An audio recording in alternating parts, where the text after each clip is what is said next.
Partition जब हुआ, वालिद साहब तो वो ICS में होते थे,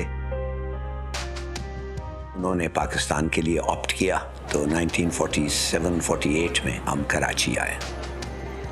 मैंने एक दिन उनको पूछा कि आप 26-27 घर थे, उनके प्रॉपर्टीज़ थे उधर, आप वो सब चीज़ छोड़ के इधर क्यों आए? और एक छोटा सा गवर्नमेंट का घर मिला था कि उधर तो हमें गाड़ी में बैठ के 3 मिनट लगते थे गेट से पोर्च पहुंचने के लिए, इधर तो छोटा सा चीज़ है। तो उन्होंने जवाब दिया उनका, कहने लगे जिन्ना।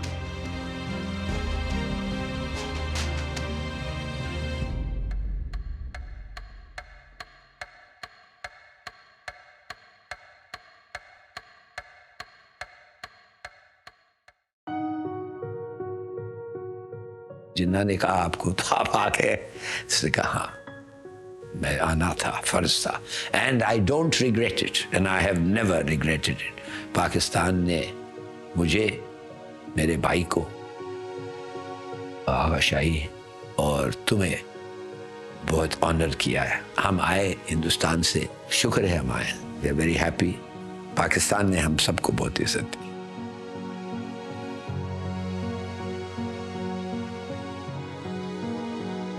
मैं 83 साल का हो रहा हूँ, 42 में पैदा हुआ था, साउथ इंडिया, बेंगलोर। वालिद साहब के जो फर्स्ट कज़न थे सर मिर्ज़ा इस्माइल, वो मैसूर के दीवान थे, जयपुर के फिर प्राइम मिनिस्टर बने। He was known as sir Mirza M Ismail. आज सबसे बड़ा रोड जो जयपुर में है उसका नाम है MI road. MI stands for Mirza Ismail, हालांकि जयपुरियों को भी पता नहीं है what does MI stand for. So he was a very good administrator, India में well recognized। कराची आए, इधर मारी कोलाको एक स्कूल होता था बोल्टन मार्केट में, उधर गया। फिर शुरू में कराची ग्रामर स्कूल गया। उसके बाद 55 में वालिद साहब इंपीरियल डिफेंस कॉलेज गए थे, तो उनके साथ हम गए उधर। फिर उन्होंने मुझे उधर स्कूल में डाला लंदन में। उसके बाद मैंने यूनिवर्सिटी किंग्स कॉलेज में किया लंदन, और लॉ किया, CSS एग्ज़ाम दिया, रिटन में क्वालिफाई किया, वाइवा में अच्छे मार्क्स मिले। कराची कोटा से जब आए तो पता चला कि मेरा नंबर कोई 12,000 लोग लेते हैं, मैं कोई 18 नंबर लिया। तो मेरे आगे एक आदमी था जो हमारा एम्बेसडर बाद में वो कुवैत में बना था, उसने फॉरेन सर्विस चूज़ किया था। तो उन्होंने मुझे कहा कि एक ही सीट था फॉरेन सर्विस में, तो फिर वो चले गया है, तो तुम सिविल सर्विस में जा रहे।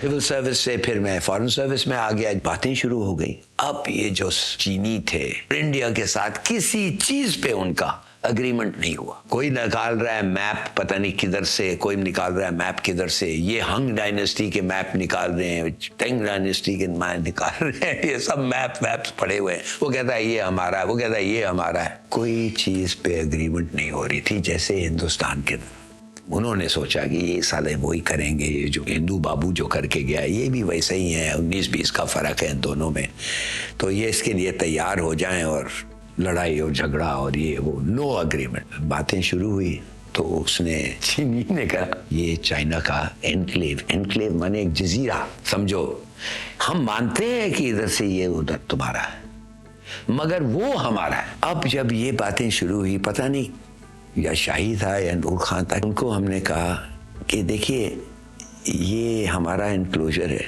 हाँ ये आपका है मगर ये हमारा है। उन्होंने कहा तो ये फ़ायदा क्या है, जब हम उधर जाने के लिए हम आपको इजाज़त देंगे, हमारे रिलेशंस अच्छे हैं तो आप 1-2 दफ़े दे देंगे राधे, फिर आप कहेंगे ये क्यों आ रहे, इतने क्यों आ रहे, कैसे आ रहे, क्या ले जा रहे हो, क्या है ये वो, और या अगर दोस्ती ना हो तो आप देंगे ही नहीं, जैसे हिंदुस्तान के साथ हो रहा है। उन्होंने कहा कि ये एनक्लोजर्स हैं, ये जजीरे हैं, फ़ायदा नहीं है इनका जब तक आपके साथ दोस्ती ना हो। दोस्ती होगी तो फिर सारा फ़ायदा होगा। क्या फ़ायदा होगा, ले लें आप। तो वो कहता है ये मैप्स को हटा दो, सब मैप्स को हटा दिया। कहता है आपके एनक्लोजर उधर है, वो आप ले लें, इधर से उधर तक आप ले लें, नो नीड। अब आपने बता रहे हैं हमें कि आप अच्छे दिल से आए, नेक दिल से आए, आप एक सेंसिबल एग्रीमेंट रीच करना चाहते हैं, कहता है ठीक है, आधे घंटे में एग्रीमेंट हो गया।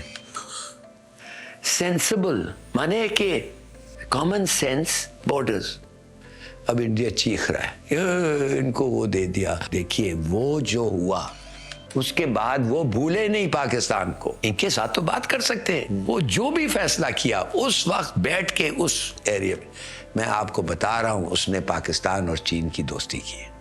And after that we have never looked back. उन्होंने फिर उसके बाद हमारे से कभी नहीं कहा, इस हद तक कि उन्होंने कहा कि ये जो जंग आप लड़ रहे हैं इंडिया के साथ, आपकी कितने लोग हैं और इंडिया के पास कितने लोग, 10 गुना ज्यादा है। सो चेनी, मार्शल चेनी ने कहा it will have to be a people's war, माने कि ये काफी नहीं है, पीपल्स वॉर। तो अय्यूब खान ने जब सुना पीपल्स वॉर, उन्होंने कहा नहीं नहीं नहीं, we don't want any war. उसके बाद हमने we had a first class relationship. वो तो कहते हैं Pakistan is our window to the world.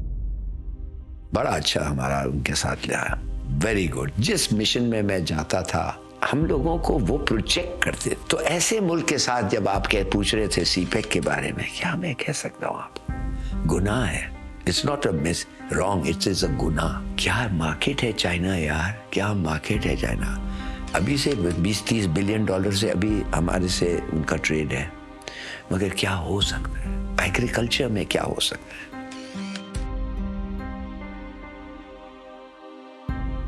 एक ज़माने में मैं इधर था, I was in the foreign office, तो मुझे बुलाया गया था एयरपोर्ट।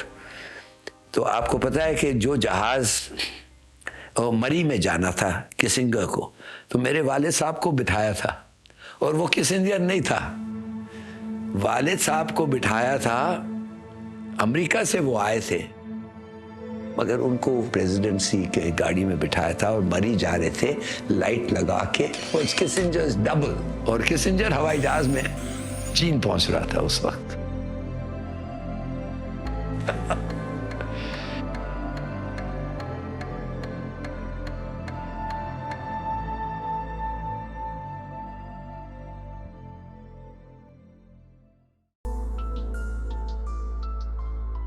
हमने ऑपरेशन जिब्राल्टर शुरू किया। ऑपरेशन जिब्राल्टर से हमने लॉन्च किया इस उम्मीद में कि it will be confined to Kashmir. Ayub Khan जानना चाहता था कि हमारे जो एक्सपर्ट्स हैं वो क्या सोचते हैं, और भुट्टो साहब ने फैसला किया था कि हम कहेंगे अय्यूब खान को कि कुछ नहीं होगा, ऐसा जंग महदूद ही रहेगा, तो लड़ जाए।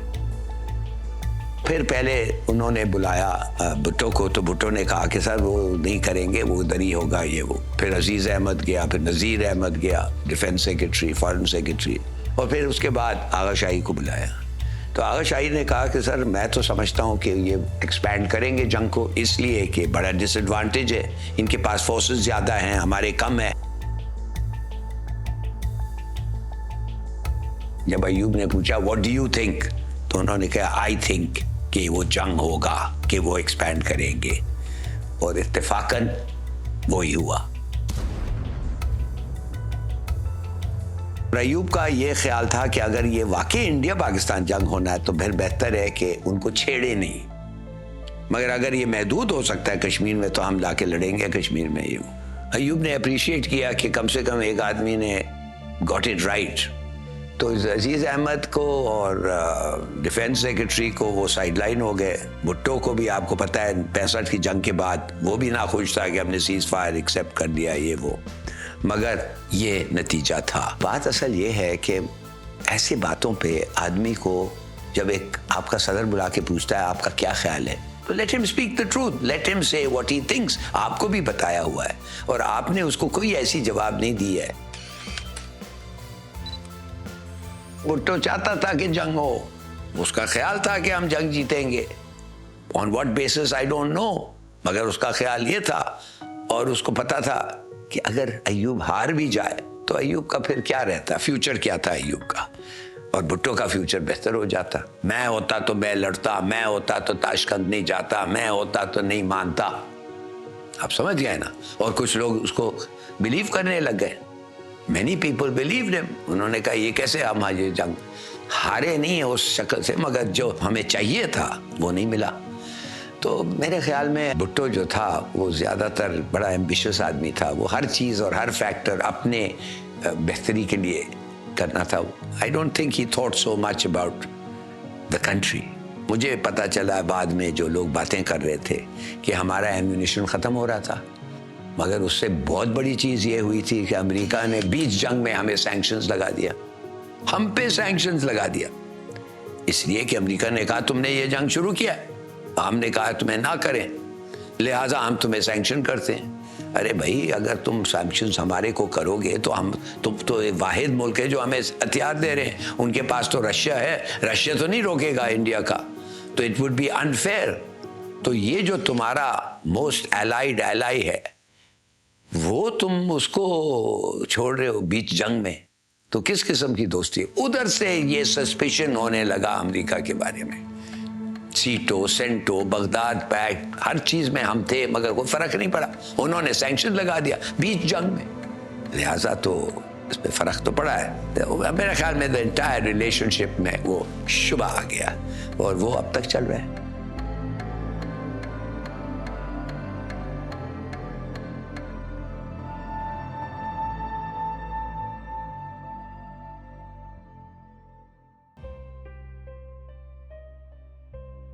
वालिद साहब आईसीएस के बंगाल कार्डर थे, वो बंगाली भी बोलते थे।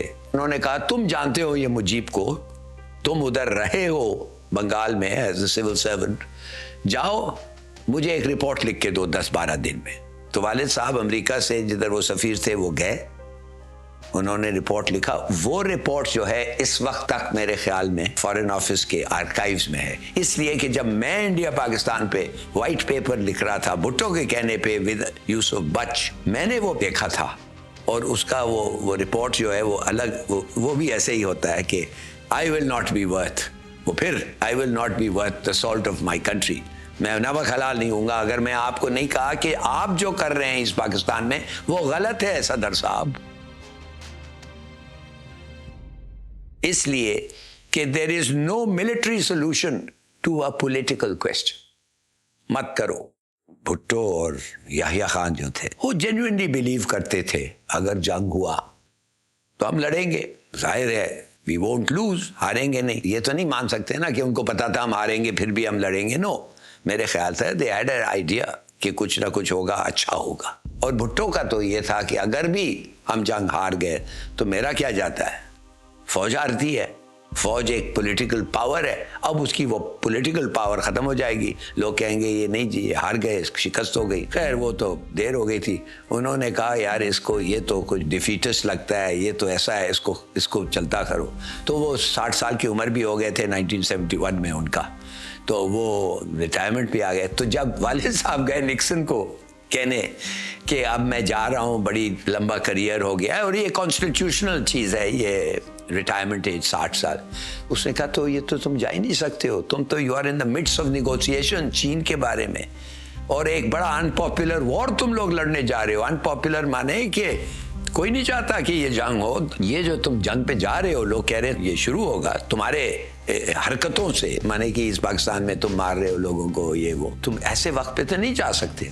उसने कहा नहीं साहब मैं 60 साल हो गया है, मुझे जाना है। तो उसने दूसरे दिन फोन किया वालिद साहब को, तुम कह रहे थे 60 years is the retirement age. उन्होंने कहा हाँ। कहते तो फिर ऐसे कैसे हुआ कि तुम्हारा सक्सेसर जो है वो 70 साल का है? किस किस्म की चीजें होते हैं, टोटल कंफ्यूजन। क्यों उन्होंने इस आदमी के खिलाफ किया? मैंने एक इलेक्शन हो गया था, फेयर रिजल्ट हो गए थे, ईस्ट पाकिस्तान में वो था, वेस्ट पाकिस्तान में ये था। ये कैसे चलता है इसका वेस्ट पाकिस्तान में? कोएलिशन गवर्नमेंट्स बनते, चलो बनते बनते, this is part of democracy. तुम कौन होते हो कहने नहीं वही होगा जो मैं चाहता हूं? या तो तुम इलेक्शंस करके, फेयर इलेक्शंस करके नतीजे को ऑनर करो, या डोंट होल्ड इलेक्शंस।